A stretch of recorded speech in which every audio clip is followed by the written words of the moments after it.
నమస్కారాలు. మరి మీ అందరికీ తెలుసు, నారా లోకేష్ గారు యువగలం పాదయాత్రతో రాష్ట్రమంతా తిరిగి మరి ముఖ్యంగా యువతలు ఎదుర్కొంటున్న సమస్యల మీద దృష్టి పెట్టి ఈరోజు దాని మీద ఒక పట్టు సాధించడం జరిగింది. మరి ఈ యొక్క ప్రభుత్వం 2019లో అధికారం వచ్చినప్పటి నుంచి యువతని ఏ విధంగా నెగ్లెక్ట్ చేసి ద్రోహం చేసిందో యువతకి ఈరోజు ముఖ్యంగా యువతలు గుర్తించాలి.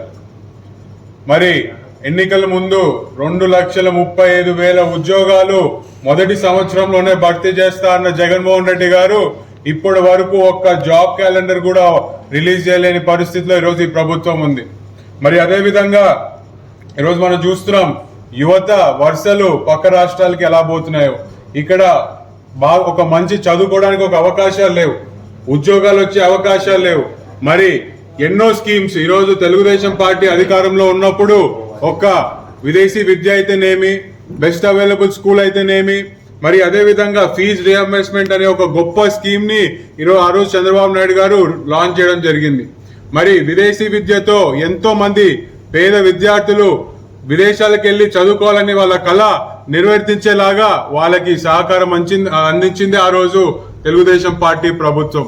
మరి బెస్ట్ అవైలబుల్ స్కూల్ అని చెప్పి ఈరోజు పెద్ద పెద్ద కార్పొరేట్ స్కూళ్లలో ఈరోజు మన పేదోళ్ళు, మన బలపడి ఈరోజు వెనుకబడిపోయిన క్యాస్ట్లు పిల్లలు కానీ ఈరోజు పేద విద్యార్థులు కానీ చదువుకోవడానికి పెద్ద పెద్ద కార్పొరేట్ స్కూళ్లలో ఆ రోజు అవకాశం కలిగించింది తెలుగుదేశం పార్టీ ప్రభుత్వం. మరి ఫీజు రియంబర్స్మెంట్ కింద ఎంతో మందికి ఈరోజు చదువు చెప్పించేలాగా అవకాశం కలిగించింది ఆ రోజు తెలుగుదేశం పార్టీ ప్రభుత్వం. మరి ఈ ప్రభుత్వం మీరు వచ్చిన తర్వాత మీరు చూస్తే ఈరోజు గంజాయి ఎక్కడ చూసినా రాష్ట్రంలోనే ఎప్పుడు లేనంతగా, నాకు తెలిసి దేశంలోనే ఎక్కడ ఈ విధంగా గంజాయి అనేది ఎక్కడ సప్లై కావట్లేదు. మరి దాని మీద ఇంతవరకు ఈరోజు గవర్నమెంటే దృష్టి సాధించలేదు. మనం అందరికి గుర్తుంటది, పక్క రాష్ట్రం తెలంగాణ నుంచి పోలీసు వాళ్ళు వచ్చి వైజాగ్ లో ఈరోజు ఆపరేషన్ జరిపి ఇక్కడ గంజాయి పట్టుకున్న పరిస్థితికి ఈరోజు మన రాష్ట్రాన్ని దిగజార్చారు. ఈరోజు ఉద్యోగాల గురించి మాట్లాడదాం. డిగ్రీ చదువుకున్న పిల్లలకి ఏం ఉద్యోగాలు ఇచ్చారండి?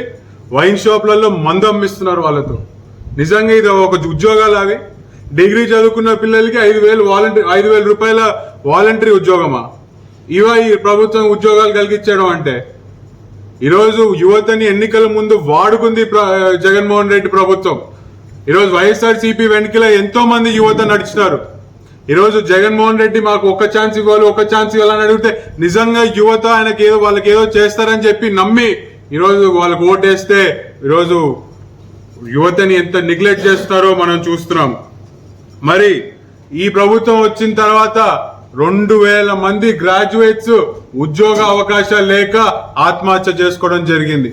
మరి ఎంతో మంది యువత మీద అన్యాయంగా కేసులు పెట్టడం జరుగుతుంది. ఇక్కడే నంద్యాలలో చిన్నబాబు గురించి మీ అందరే వినుంటారు.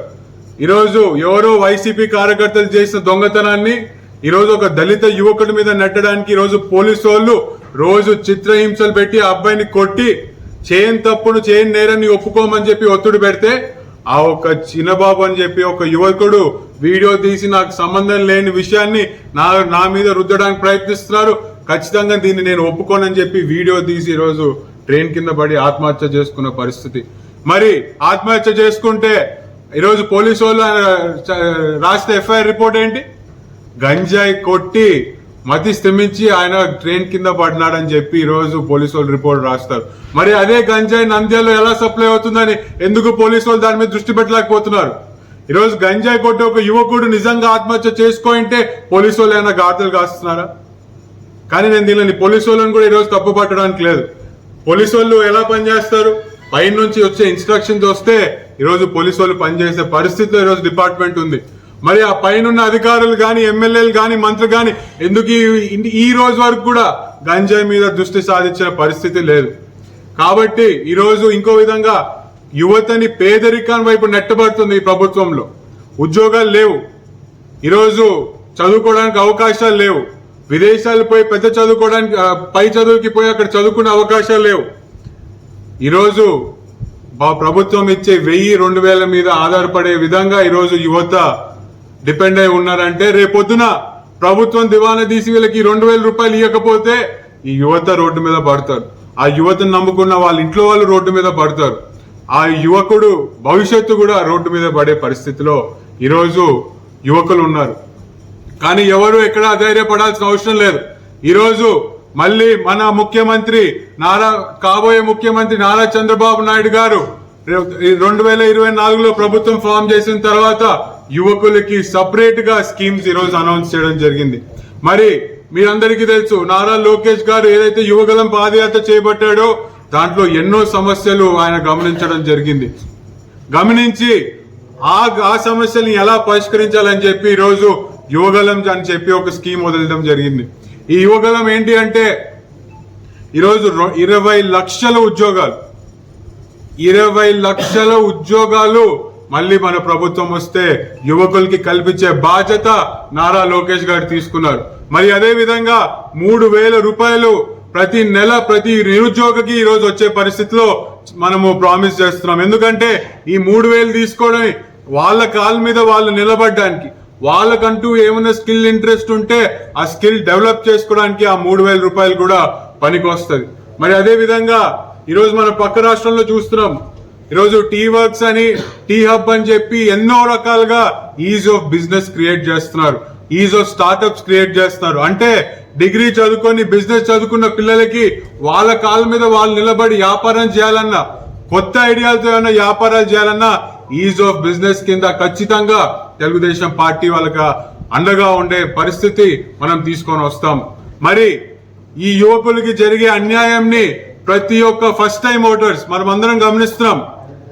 ఈసారి ఎప్పుడు లేనంతగా ఫస్ట్ టైం ఓటర్స్ ఈరోజు రిజిస్టర్ చేసుకోవడం జరిగింది. ఈరోజు ఆ ఫస్ట్ టైం ఓటర్స్ కి డైరెక్ట్ గా వాళ్ళకి ఏం అన్యాయం జరుగుతుంది, మన ప్రభుత్వం వస్తే వాళ్ళకి ఎలా న్యాయం చేస్తామని చెప్పి ఈరోజు నారా లోకేష్ గారు my first vote to CBN అనే ఒక క్యాంపెయిన్ లాంచ్ చేయడం జరిగింది. అదే విధంగా పార్లమెంట్ మొత్తం ఈ క్యాంపెయిన్ ని బాగా కరెక్ట్ గా తీసుకొని వెళ్ళి ప్రతి ఒక్క ఫస్ట్ టైం ఓటర్ కి రీచ్ అయ్యేటట్టుగా చేయమని చెప్పి నాకు బాధ్యతలు అప్పచెప్పారు. ఖచ్చితంగా నా మీద పెట్టుకున్న ఈ యొక్క బాధ్యతని ప్రతి పార్లమెంట్ లో ఉన్న ప్రతి ఒక్క ఫస్ట్ టైం ఓటర్ దగ్గరికి తీసుకొని వెళ్లే బాధ్యత నాది. అదే విధంగా మరి ప్రతి ఒక్క కాన్స్టిట్యున్సీలో ఇప్పుడు నంద్యాల ఉంది, నంద్యాలలో ఒక రోజు మీటింగ్ పెట్టుకుంటే ఫరూక్ గారి ఆధ్వర్యంలో మరి మేము కలిపి ఫస్ట్ టైం ఓటర్స్ సంబంధించి ఒక మీటింగ్ పెట్టుకొని వాళ్ళకి జరుగుతున్న అన్యాయం మీద వాళ్ళకి అవగాహన కలిగడం జరుగుతుంది. మరి ఈ యొక్క మీటింగ్, ఈ యొక్క ప్రక్రియ అతి తొందరలోనే స్టార్ట్ అవుతుంది. ప్రతి ఒక్క యువకుడు ఈరోజు అప్రమత్తమయ్యి వాళ్ళ ఫస్ట్ టైం ఓట్ ని కరెక్ట్ గా క్యాష్ చేసుకోవాలని చెప్పి నా విన్నపము. మరి ఒక చిన్న డీవియేషన్ ఈ సబ్జెక్ట్ కి, ఈరోజు నిన్న ఆంధ్రజ్యోతి పేపర్ చూస్తే ఈరోజు నంద్యాల గురించి ఈరోజు ఒక ఆర్టికల్ వచ్చింది. మీరందరూ చూస్తారేది, ఇక్కడ ఉన్న ఎమ్మెల్యే మున్సిపాలిటీకి సంబంధించిన భూమి ఇక్కడ మున్సిపల్ చైర్మన్ సంబంధించి లాగిన్ అయ్యి ఈరోజు మున్సిపాలిటీ భూమిని ఈరోజు వీళ్ళు ప్లాట్లు వేసి అమ్మడం జరుగుతుంది. ఎంత అన్యాయం అంటే అక్కడ ఆలగడ్డ ఎమ్మెల్యే ఏమో ఇసుక తింటాడు, ఇక్కడ ఉన్న ఎమ్మెల్యే ఏమో భూములు తింటాడు. ఈరోజు పేద ప్రజలకి అందాల్సిన వాళ్ళ సంబంధించిన ఆస్తి ఈరోజు మున్సిపాలిటీ ఒక ఆస్తి కొనిందంటే అది వాళ్ళు కట్టే ట్యాక్సులతో ఈరోజు ఆస్తులు కొంటారు. అది వీళ్ళ అయ్యే జాగీర్ అనుకున్నట్టు వీళ్ళ సొంతంగా అమ్ముకొని వీళ్ళ కార్యకర్తలు బాగుపడడానికి ఉపయోగిస్తున్నారంటే నిజంగా జనాలు ఒకసారి అప్రమత్తం అవ్వాలి. ఈరోజు మనం చూసుకుంటే ఈ ప్రభుత్వం వచ్చిన తర్వాత ఎన్నో అక్రమాలు చేస్తున్నారు. ఈరోజు శిల్ప కుటుంబం నంద్యాలలో ఎన్నో రకాలుగా అవినీతి కార్యక్రమాలకి పాల్పడినారు. మరి ఈ అన్ని కూడా ఫస్ట్ టైం ఓటర్స్ గమనించి ఖచ్చితంగా తెలుగుదేశం పార్టీకి సపోర్ట్ చేసి వచ్చే ఎన్నికల్లో ఇక్కడ తెలుగుదేశం పార్టీ జెండా ఎగరేయాలని చెప్పి ప్రతి ఒక్క యువకుడిని కూడా నేను మనస్ఫూర్తిగా కోరుకుంటున్నాను. యువతకు 5 ఏళ్ల నుంచి విస్మరించిన ఆయన చంద్రబాబు నాయుడు గారిని అరెస్ట్ చేసినప్పుడు ప్రపంచ దేశాల్లో కూడా ఐటీ స్టూడెంట్లందరూ స్ట్రైక్ చేయడం జరిగింది. మన దేశంలో కూడా భువనేశ్వర్లో కానీ, అదేవిధంగా చెన్నైలో కానీ, బెంగళూరులో కానీ, హైదరాబాద్లో కానీ, ఢిల్లీలో కానీ నలుమూల రాష్ట్ర దేశమంతా చేశారు. వాళ్ళు ఇక్కడ జాబ్ క్రియేషన్ ఉంటే ఐటీ ఇక్కడ డెవలప్ చేసేదే జగనన్న గారు. ఆ దేశాలు పోవాల్సిన అవసరం లేదు కదా. చంద్రబాబు నాయుడు గారు ప్రమోట్ చేశారు కాబట్టి వాళ్ళు చంద్రబాబుకు ఫేవర్గా దేశమంతా ప్రపంచమంతా వాళ్ళు ముందుకు వచ్చి ఉద్యోగాలు దీని కారకుడు చంద్రబాబు నాయుడు కాబట్టి చంద్రబాబును అప్రిషియేట్ చేస్తూ ఆయన అక్రమంగా అరెస్ట్ చేశారని చెప్పి వాళ్ళు చేయడం జరిగింది. మళ్ళీ ఈ 5 ఏళ్ళు నేను ఒక జాబ్ అయినా తీసుకొచ్చినాడా? సంవత్సరానికి 2 లక్షల జాబులు ఇస్తామన్నాడు మోడీ గారు. 2 కోట్లు ఇలా 2 లక్షలు, 2 కోట్లు సరే వదిలేదాం, మరి సంబంధం లేదు. 2 లక్షల జాబులు ఈయన ఏడానే ఇచ్చాడా? సరే ఎంప్లాయ్మెంట్ ఎవరికైనా ఇచ్చాడా? ఎందులో ఎంప్లాయ్మెంట్ ఉందా? ఇప్పుడు ఉండే ఎంప్లాయ్మెంట్ కూడా పోయింది. వేసవికాలం వస్తే వేసవికాలం మొత్తం మరిపిస్తూ ఉంది. వేసవికాలం వస్తే గ్రామాల్లో వర్క్ క్రియేట్ చేసి వాళ్ళకు జాబ్ క్రియేట్ చేసేవాళ్ళు, అంటే ఏదో ఒక ఉపాధి కలిగేయాలని చెప్పేవాళ్ళు. ఇప్పుడు అగ్రికల్చర్ లేబర్ తప్పనించి ఏదైనా ఎంప్లాయ్మెంట్ ఉందే మనకు? ఈసారి రబీలో వర్షాలు లేవు కాబట్టి అది కూడా పోయింది. వాళ్ళకు వచ్చే ఆదాయం, వాళ్ళకి వచ్చే ఎవరో రైతులు ఎంప్లాయ్ చేస్తున్నారు, వాళ్ళు పోయి పొలాలు పని చేసుకొని సంపాదించారు 400, 300, 500, అది కూడా లేకుండా పోయింది. మరి జగన్ గారు వచ్చిన తర్వాత ఎవరు బాగుండారు? స్వతహాగా ఆయన తప్పనించి ఆయన శాసనసభకు తప్పనించి రోజు ఒక శాసనసభను గుర్తు చేస్తా ఉన్నాను. ఎవరు మంచివాడని చెప్పాలి కానీ నన్ను అడిగితే చెప్పాలి, మీరే చెప్పాలా? సార్ ఆయన చెప్పాడు, నేనే రాసిన ఫస్ట్ స్టోరీ అది. ఆయనకు తెలుసు ఎవరు బాగా చేసినారు, ఎవరు చేశారు. మనకు అది కాకుండా నువ్వు ఏం చేసావు ప్రజల కోసం అర్థిస్తున్నాం. ఎక్కువ పనినే చేసాము. సిమెంట్ రోడ్లు అయితే కౌన్సిలర్ వేసుకున్నారు సందుల్లో. వాళ్ళు మున్సిపాలిటీ డబ్బుతో వాళ్ళు మున్సిపల్ కౌన్సిల్ కొట్లాడి మాకు సందులో రోడ్డు లేదు, ఇరకటం ఉన్నాయి, మాకు సందులు కాలువలు లేవని చెప్పి కరెంట్ లేవని వాళ్ళు కొట్లాడితే 20 రేట్లు చూపిస్తున్నారు సందులో నేను చేసిన ఈ రోడ్డు అని. వాళ్ళు అల్లరి చేసింది ఏమి చేయాలిగా? కౌన్సిల్లో వాళ్ళు అల్లరి చేసి పెడతా అటెండ్ అవుతున్నారు కౌన్సిల్లో.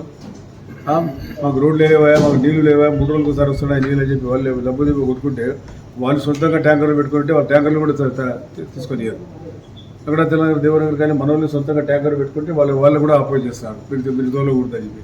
సో ప్రజలకు ఎవరు సప్లై చేయాలా? కాబట్టి లోకేష్ బాబు గారు మళ్ళీ ఈరోజు చెప్తా ఉన్నారు, యువతకు హామీ ఇస్తున్నారు. కొత్తగా చేరే ఓటర్లు ఎవరైతే పిల్లలు గారు ఉన్నారో 18 నుంచి 21 సంవత్సరాలు 20 సంవత్సరాల పిల్లలు ఉన్నారో, ఆడబిడ్డలు ఉన్నారు, మగవాళ్ళు కానీ వాళ్ళను మీరు ఉత్తేజపరచండి. వాళ్ళు కొత్తగా ఓటర్లు వస్తూ ఉన్నారు, వాళ్ళు ఓటు వేసే హక్కు ఉంది. మీ పిల్లలు ఓటు వేసినట్టు కానీ ఆయనకు 25 ఇయర్స్ ఉండాలి, మన 18కి ఓటు వేసేసారు. అప్పుడు 18 లేదు, మనకు ఉండేప్పుడు 21 ఉండేది. సరే ఇప్పుడు ప్రభుత్వం తగ్గించింది 18 ఇయర్స్ చేసింది. ఎంతమంది యూత్ చూస్తూ ఉన్నారు కదా మీరు, ఎంతమంది పిల్లలు ఇప్పుడు అవేర్నెస్ వచ్చింది. మమ్మల్ని నేనైతే నేను చూసిండే చాలామంది. ఇప్పుడు వచ్చే పిల్లలకు ఓటు వచ్చిన వాళ్ళు, హక్కు వచ్చిన వాళ్ళు నేను చూస్తున్నారు, ఈ క్యాప్చర్ చూస్తుంటారు. నన్నైతే వాళ్ళ తల్లిదండ్రులు చేస్తారు. అటు వాళ్ళని ఉత్తేజపరచాలనేది వాళ్ళ లోకేష్ గారికి. వాళ్ళని ఉత్తేజపరిచి వాళ్ళు పిలుచుకొచ్చి మీరు మాట్లాడి వాళ్ళని ఉత్తేజపరి ఏ రకంగా ఓటు వేయాలి, ఎందుకు ఓటు వేయాలా? ఎందుకంటే భవిష్యత్తు వాళ్ళ చేతుల్లో ఉంది. దేశం ముందుకు సాగాలంటే యువత చేతుల్లో ఉంది. వారికి జాబ్ కావాలా? చంద్రబాబు నాయుడు ర్యాంక్ పెట్టారు. నేను చెప్పాను సార్, వాజ్పేయి గారు ఎప్పుడు మనం మంచి కార్యక్రమాలు చేశాం. ఈరోజు ఐఎస్బీ రావడానికి కానీ, ఉర్దూ యూనివర్సిటీ రావడానికి కానీ, ఐఎస్బీ రావడానికి కానీ చంద్రబాబు నాయుడు గారి కారణం. ఐటీ రావడానికి కారణం వాజ్పేయి గారు, చంద్రబాబు నాయుడు గారు చెప్పిన మాట విని ఆ రోజు ఆయన బిల్ క్లింటన్ కానీ, బిల్ గ్రేడ్ కానీ, బుష్ను కానీ ఇక్కడ తీసుకొచ్చి కార్యక్రమం ఏర్పాటు చేసి, అదేవిధంగా మహాతీర్ మొహమ్మద్ ఆయన మలేషియా ఆయన రూపుకాలుగా చేసిన మలేషియా కానీ అది చాలా వెనుకబడి దేశం అండి. ఆ దేశంలో కూడా మనకన్నా ఎక్కువ బాగా పెరిగిపోయింది వాల్యూ.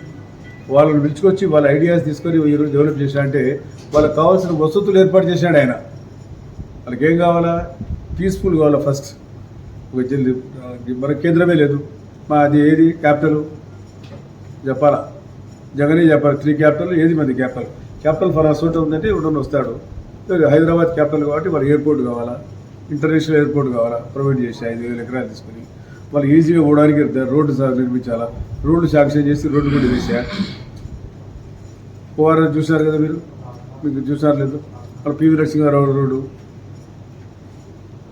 ఐ హాస్పిటల్ దగ్గర చేసింది. అవన్నీ ఫెసిలిటీ కల్పించి వాళ్ళ స్థలం ఇచ్చి, వాటర్ ఇచ్చి, ఎలక్ట్రిసిటీ ఇస్తే ఎవడన్నా ఇండస్ట్రియలిస్ట్ వస్తాడు. లేకపోతే ఎవడు వస్తాడా? గురికి ఎందుకు వస్తాడా? పల్లెకి వస్తాడా? స్థలం కొని హైదరాబాద్ కొని వేసేసారు. ఉందే ధైర్యం ఎవరికైనా? అన్నీ ప్రొవైడ్ చేసాం. అన్నీ కూడా మనం ఎవరెవరికి అందరికి ఇచ్చాం. నేను అందులో భాగాన్ని ఆ రోజుల్లో నేను కూడా ఉన్నాను.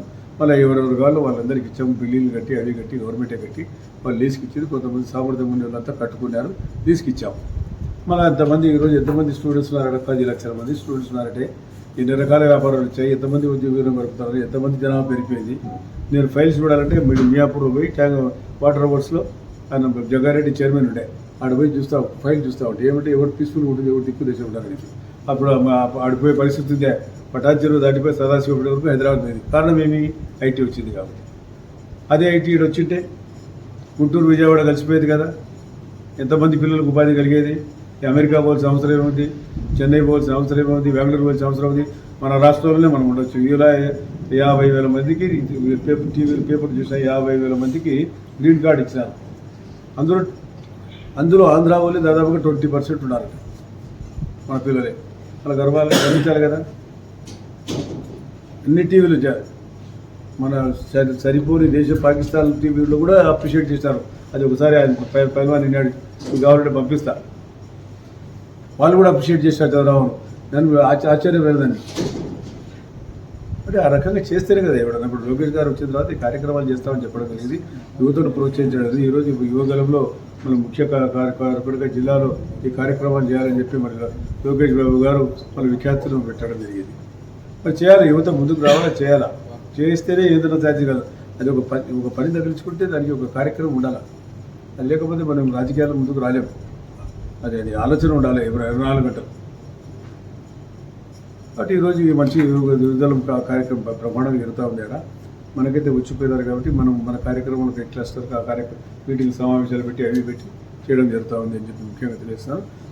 కాబట్టి ఈరోజు మంచి కార్యక్రమం ఏర్పాటు చేసినందుకు మరి ధన్యవాదాలు. మన లోకేష్ బాబు గారికి, మన యువకుడు అయినటువంటి మన జగత్ విఖ్యాత్ రెడ్డి గారికి, అదేవిధంగా 20 లక్షల మందికి జాబ్ క్రియేట్ చేస్తామన్నారు. 1 కాదు 2 కాదు, ఈ 5 సంవత్సరాల్లో 20 లక్షల మందికి అంటే మీరు ఆలోచన చేయాలి. యూత్ జాబ్ క్రియేట్ చేయడం ఉద్యోగాలనే కాదు, అన్ని రకాలుగా జాబ్ అనేది ఎక్కడైనా చేయని మనకి ఒక జాబ్. ఇప్పుడు అగ్రికల్చర్ లేబర్ ఉన్నారు, వాళ్ళు అగ్రికల్చర్ లేబర్గా పనిచేస్తున్నట్టు ఒక జాబ్ క్రియేట్ చేసినట్టే. ఈయన 10 ఎకరాలు ఉంటే 10 ఎకరాలు 20 మందిని 10 మందిని అభివృద్ధి క్రియేట్ చేసి వాళ్ళకి రోజువారీ బతకడానికి అవకాశం కలిగిస్తారు. అట్లా ఈ జాబ్ 20,000 మందికి జాబ్ కలిసి చేస్తారు. అన్ఎంప్లాయ్మెంట్ అన్ఎంప్లాయిడ్ 3,000 మందికి మళ్ళీ ఈ రకం 3,000 అనేది ఇంతకుముందు మనం అన్ఎంప్లాయ్కి ఇస్తామని ఆడబిడ్డలు కూడా ఇస్తాను. నేను ఒకసారి టీవీలో చూసా, ఒక అమ్మాయి వితంతు పిలిచాను అడితే ఏం బాగుండవు కదా నీవు మళ్ళీ పెళ్లి చేసుకున్నాడు ఎమ్మెల్యే. అట్లా ఎమ్మెల్యేలు ఉంటే ఏమని చెప్తారా?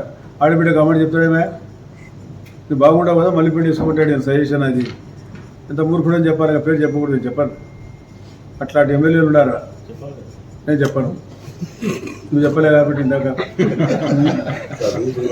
ఈజీ బిజినెస్ క్రియేట్ చేయాలా, ఈజీ బిజినెస్ క్రియేట్ చేసేది ఈజీ బిజినెస్ అది is of business sorry is of business startup encouragement ఇవన్నీ చేస్తేనే కదా వచ్చేది. ఎంకరేజ్ చేస్తేనే కదా నేను వచ్చేది.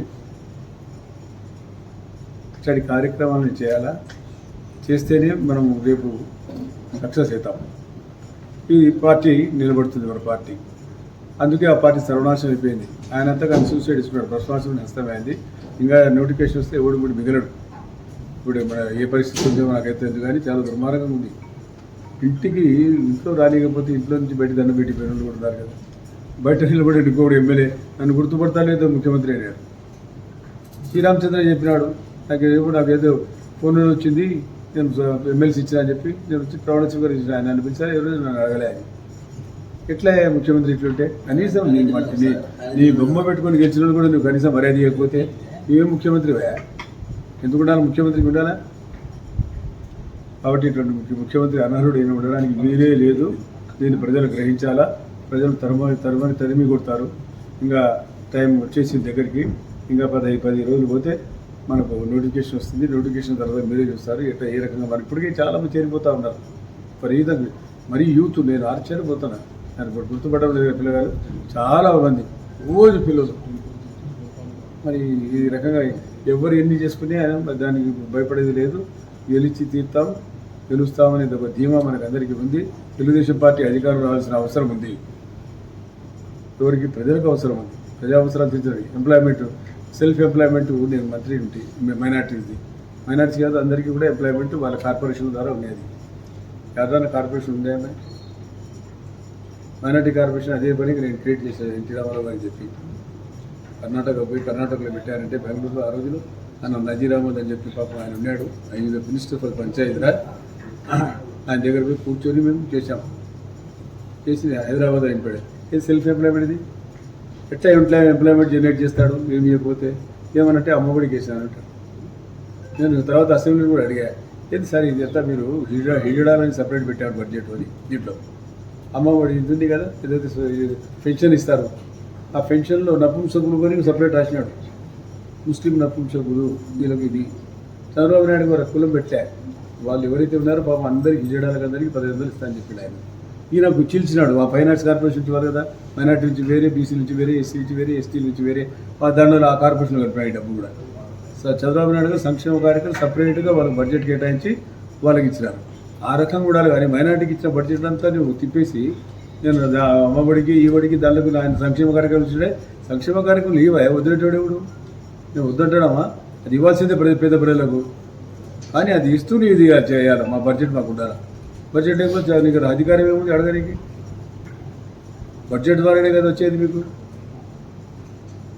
అలా ఇందాక ఇప్పుడు ట్రైన్ కింద చచ్చిపోయాడు యువకుడు, అబ్దుల్ సలాం చచ్చిపోలే. ఎందుకు చచ్చిపోయినాడో మీకు తెలుసు బాగా కారణాలు. ఎవరన్నా అరెస్ట్ చేశారేమే? అసెంబ్లీ కౌన్సిల్ ఎన్నిసార్లు నేను గొడవ పెట్టాను, ఎప్పుడు సమాధానం లేదు. ఆమె ఉండే ఆ ఫైనాన్స్ హోమ్ మినిస్టర్ ఆమెను తీసి పారేసి ఆ కొత్త అమ్మాయిని అట్టి శ్రీదేవిని ఆమె ఏం చేసి పాపం అటు చూస్తాడా చెప్తాడు అలా. మనము అంటే ఏమోనా లేకుంటే లేదా అదేదో పాట ఉన్నట్టు. లేదు నిజంగా పత్రికలు చెప్తాను. ఎన్నిసార్లు అడిగానంటే నేను ఈ సలా అబ్దుల్ సలాం ఇష్యూ వచ్చిన కానీ చెప్తాను, మాట్లాడుతున్నా చేయబోయని. ఎందుకు చచ్చిపోయినాడు ఆయన మీకు అందరికీ తెలుసు, ఎవరు దాని కారకుడు అని. అమ్మాయి వద్దనేది భర్తతో లేదు. రోజు పోలీస్ స్టేషన్ పిలిచడము, యంగ్ అమ్మాయి పోలీస్ స్టేషన్ పిలిచడము, రామన్న ఇవ్వడము, ఇంటికాడికి పోవడము, సిఐ గారు ఎస్ఐ గారు కానిస్టేబుల్ పోవడం. ఆ అమ్మాయి హెరాస్మెంట్తో చచ్చిపోయినారు డిసైడ్ చేసుకొని. మళ్ళీ నా తర్వాత మళ్ళీ నన్ను ఒంటరికి ఉంటుంది చంపుతారేమని చెప్పి అందరం కలిసి చచ్చిపోదామని. సెక్సువల్ హెరాస్మెంట్ అనేది బయటపడింది. దాని మీద ఎంక్వైరీ చేయాలి కదా. మీకు తెలుసు వాడిని ఎవడో వాడిని ఆ ఓనర్ని అరెస్ట్ చేశారమే. ఏం చేయాలి మనం? 3 ఆడపిల్లలు కూడా మర్డర్ లేదు కానీ మీరే తప్పు చెప్తున్నారు. పొద్దు నదిలో సాయం పిల్లలే, దాని గురించి ఆలోచన లేదు. ఏమంటే పోలప సబ్సిడీగా బాగా చేశాడు నాకన్నా, నేను ఎక్కువ చెప్పదలుచుకోలేదు. కాబట్టి చాలా విషయాలు ఉన్నాయి చెప్పుకోవాలంటే. మున్సిపాలిటీ స్థలం ఇదే నేను ఇప్పుడు చూస్తాడు. ఇది ఉదయం కదా చూడేదమ్మది. మరి చైర్మన్ చేసినట్టు ఇది హాస్యాస్పదమైంది. ఇది చైర్మన్ ధైర్యం అదే ఎటువంటి కొబ్బరి లేదు. ఆమె తీసుకుంటే కాదు దాంట్లో 5 సెంట్లు వేయచ్చు పాపం బతుకుతానంటే. ఆమెకు ఉందేమే ఇది చూడు, నువ్వే రాసినావు మొట్టమొదటిసారిగా ఇన్వెస్టిగేషన్ చేసావు, స్టడీ చేసినావు దాని మీద. మీ పేరు వచ్చిందే? సరే ఏదైనా కానీ ఇన్ఫర్మేషన్ ఇచ్చుంటా వాళ్ళకు.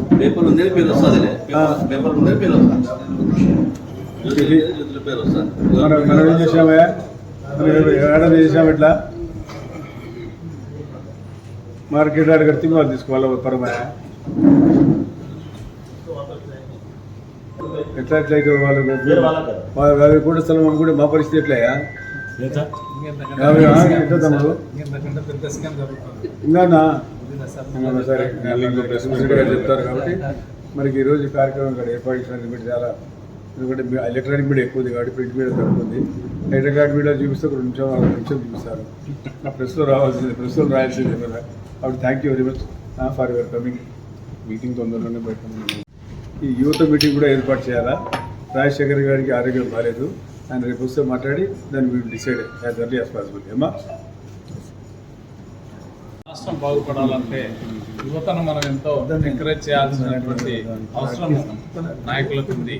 ఆ యువతను ఒక దారిలోకి తీసుకురావాలంటే చంద్రబాబు నాయుడు గారిని మనం ముఖ్యమంత్రిని చేసుకోవాల్సిన అవసరం చాలా ఉంది. ఈరోజు సామాజిక న్యాయం అందాలన్నా, రైతులకు మేలు జరగాలన్నా, మహిళలకు గౌరవం దక్కాలన్నా, యువతకు ఉపాధి ఇప్పించాలన్నా చంద్రబాబు నాయుడు గారు లాంటి వ్యక్తి ఈ దేశానికి, ఈ రాష్ట్రానికి అవసరం. చంద్రబాబు నాయుడు గారు అబ్దుల్ కలాం ఒక మైనార్టీ వ్యక్తిని రాష్ట్రపతిని చేసిన ఘనత ఆయనకు దక్కింది. ఐకే గుజ్రాల్, దేవగౌడ గారిని, వాజ్పేయి గారిని కూడా ప్రధానమంత్రిగా సూచించి వాళ్ళ ప్రధానమంత్రి సీట్లో కూర్చోబెట్టినటువంటి మహానుభావుడు ఆయన. అందుకే ఈరోజు సుప్రీంకోర్టు జడ్జి గారు కూడా, గోపాల గౌడ గారు కూడా ఒక మహాస్వాప్నికుడు, వీళ్ళకు దూరదృష్టి ఎంతో ఉంది, యువతకు ఉద్యోగాలు కల్పించాలా అనే ఉద్దేశంతోనే విజన్ 2020 అని తీసుకొచ్చారు. ఈ రోజుపైన చంద్రబాబు నాయుడు గారిని అరెస్ట్ చేస్తే ఇంతమంది ఐటీ ఉద్యోగస్తులు రోడ్డు మీదకి వచ్చినారంటే ఆ ఘనత చంద్రబాబు నాయుడు గారిదే. ఎంతోమంది యువతకు ఉపాధిని కల్పించినారు. ఈ రాష్ట్రంలో ఈ 5 సంవత్సరాల నుంచి ఒక్కరికి ఒక ఉద్యోగం ఇచ్చింది లేదు. ఎంతోమంది డిప్రెషన్కి లోన్ అవుతున్నారు, ఆత్మహత్యలకు లోన్ అవుతున్నారు. తప్పుడు కేసులు పెట్టి, క్రిమినల్ కేసులు పెట్టి, గంజాయిల కేసులు పెట్టి యువతను జైలుకు పంపిస్తున్నారు. వాళ్ళ భవిష్యత్తును నాశనం చేస్తుంది ఈ ప్రభుత్వం. కాబట్టి ఈ భవిష్యత్తులో మంచి పాలన రావాలా అనుకుంటే చంద్రబాబు నాయుడు ఓటేయాలా, అందరు ఎమ్మెల్యేలను గెలిపించుకోవాలా, మన కాన్స్టిట్యూషన్లో కూడా మన అభ్యర్థిని గెలిపించుకోవాలా. మనం పార్లమెంట్ అందరు అభ్యర్థులను గెలిపించుకుంటేనే ఈ రాష్ట్రంతో సుపరిపాలన వస్తుందని చెప్పేసి కోరుకుంటున్నాను. దీనికంతా ప్రధాన కారణం యువత ముందుండి నడపాలా. కాబట్టి యువత అంతా కూడా ముందుకు వచ్చి కార్యక్రమాల్లో పాల్గొని పబ్లిక్ని అవేర్నెస్లోకి తీసుకురావాలని చెప్పేసి నేను కోరుకుంటున్నాను. పెద్దలు ఎన్ఎండి ఫరూక్ గారికి, విఖ్యాత్ రెడ్డి గారికి, వేదిక మీద ఉన్న పెద్దలందరికీ నమస్కారాలు తెలియజేస్తున్నాను. ముఖ్యంగా ఫస్ట్ టైం ఓటర్స్ను ఆకర్షించే విధంగా లోకేష్ బాబు గారు ఒక ప్రోగ్రామ్ను డిజైన్ చేయడం జరిగింది, ఓట్ ఫర్ సిబిఎన్ అనే ప్రోగ్రామ్ను. ఈ ప్రోగ్రాంకు పార్లమెంట్ ఇన్ఛార్జ్గా విఖ్యాత్ రెడ్డి గారిని నియమించడం చాలా మంచి పరిణామం. ఎందుకంటే యూత్ను అట్రాక్ట్ చేసుకునే పద్ధతిలో విఖ్యాత్ రెడ్డి గారు పార్లమెంట్ అంతా తిరిగి యూత్ అందరితో మీటింగ్ పెట్టి ఈ మీటింగ్ను సక్సెస్ చేస్తారనే ముఖ్యమైన బాధ్యతను అప్పచెప్పారు. ఈ బాధ్యతను ఖచ్చితంగా సక్రమంగా చేస్తారు. దీనికి ముఖ్యంగా నంద్యాలలో ఇన్ఛార్జ్ ఎన్ఎండి ఫరూక్ గారు ఆల్రెడీ మీటింగ్ పెడతామని చెప్పారు. దానికి ప్రత్యేకంగా ఫరూక్ గారికి కూడా ధన్యవాదాలు తెలియజేస్తున్నాము. ముఖ్యంగా ఫస్ట్ టైం ఉన్నటువంటి ఓటు వేసే వారందరినీ సక్రమమైన దారిలో వారికి అన్ని విషయాలు తెలియజేసే విధంగా మీటింగ్స్ పార్లమెంట్లో ఉన్నటువంటి 7 నియోజకవర్గాల్లో మీటింగ్స్ ఆర్గనైజ్ చేసి దీన్ని సక్సెస్ చేసి ఈ ప్రోగ్రామ్ను సక్సెస్ చేయవలసిందిగా కోరుకుంటున్నాము. అదేవిధంగా ఇప్పుడు ఈ మున్సిపాలిటీలో వచ్చినటువంటి ఈ భూ కబ్జా విషయం అయితే మాత్రం మరీ ఘోరమైన విషయము. ఇటువంటి దీనిపైన పూర్తి ఎంక్వైరీ చేసి దీనికి సంబంధించిన వారిని ఖచ్చితంగా, ఎందుకంటే చిన్నవాళ్ళ చేతులు అయితే ఉండవు, ఇది ఖచ్చితంగా పెద్దవారి చేతులు ఉంటాయి. ఈ దీంట్లో చేతులు మారినటువంటి డబ్బులు, అదేవిధంగా రిజిస్ట్రేషన్ను క్యాన్సిల్ చేసి ఈ మున్సిపాలిటీ ఆస్తులను పరిరక్షించే బాధ్యత తీసుకోవాల్సిందిగా కోరుకుంటున్నాము. దీంట్లో ఏదైనా డీవియేషన్స్ జరిగినా కానీ మేము కూడా దాన్ని వదిలిపెట్టే విషయం కాదు. మరీ ముఖ్యంగా ఈ మధ్య కొన్ని క్లిప్పింగ్స్ వస్తున్నాయి, తెలుగుదేశం పార్టీ అభివృద్ధి చేసిందా ఏదైనా ఉంటే చెప్పండి అని.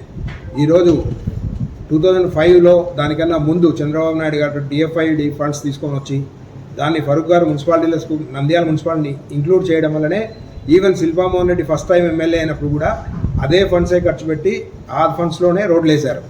ఇది ఒకవేళ ప్రస్తుత ఎమ్మెల్యేకి తెలియదేమో, ఒకసారి వాళ్ళ ఫాదర్ని అడిగి కనుక్కోవాల్సిందిగా కోరుకుంటున్నాను. ఎప్పుడైనా ఏదైనా మాట్లాడేటప్పుడు తెలుగుదేశం పార్టీ కాదు, మీరు అసలు ఏం చేశారు, మీరు ఎమ్మెల్యేకి ఏం ఫండ్స్ తెచ్చారు, నాడు నేడు అని ఇస్తున్నారు, మార్కెట్ యార్డ్ది నాడు నేడుని ఇచ్చారు. గత 20 సంవత్సరాలుగా మార్కెట్ యార్డ్ ఎవరి చేతిలో ఉంది, మీ చేతిలోనే ఉంది. 20 సంవత్సరాలు ఎందుకు శిథిలావస్థలో ఉండింది, షాపులు కట్టించిన తర్వాత ఎందుకు దాన్ని ఓపెన్ చేయకుండా పెట్టారు అని ఇటువంటివన్నీ ముఖ్యంగా మీరు ఒకసారి రాసే ముందు ప్రజలకు తెలిసే విధంగా తెలియజేయండి. మేము 20 సంవత్సరాల నుంచి ఉన్నాము, ఈ మున్సిపాలిటీ మార్కెట్ యార్డ్ షాపులు ఇప్పుడు మళ్ళీ కొత్తగా మేము పాలగొట్టి మళ్ళీ కొత్తగా కట్టినాము, దీంట్లో కాంట్రాక్టర్లు బాగుపడతారు, మేము బాగుపడతామని చెప్పండి. Thank you.